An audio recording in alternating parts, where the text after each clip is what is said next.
ศีลนั่นเป็นห่มกั่งคันยู่ใหญ่บังหัวท่านนั่นเป็นเสบียงใส่ถุงให้มีพร้อมการทำบุญให้ท่านบริจาคแบ่งปันคนอื่นได้ใส่ได้ซอยได้อยู่ได้กินจากการอนุเคราะห์ช่วยเหลือของเฮาหันผู้ใดได้กินของ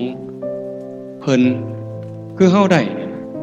เพิ่นให้ข้าวให้น้ำเครื่องอยู่ของกินเฮาก็โอ้ยสาธุเด้อให้เจ้าได้บุญหลายๆคือกันท่านนั่นเป็นเสบียงคือห่อข้าว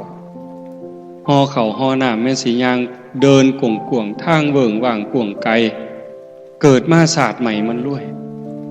มีอยู่มีกินเนี่ยนอกจากไปสวรรค์แล้วกลับมาเกิดเป็นคนใหม่มีอยู่มีกินให้หน้าก็หลายเข่าก็เต็มเหล่างวกไปนั่นก็มีงวกไปนี่ก็มีบ่ขาดบ่เคินพ่อหยิบพ่อใส่อยากเฮ็ดบุญก็ได้อยากซอยเหลือคนก็ได้สิกินเองก็ได้สิสร้างหยังก็ได้บ่ขัดสนอันนั้นเกิดจากอานิสงส์ของท่านแต่มันก็มีทุกข์คือกันรวยก็ทุกข์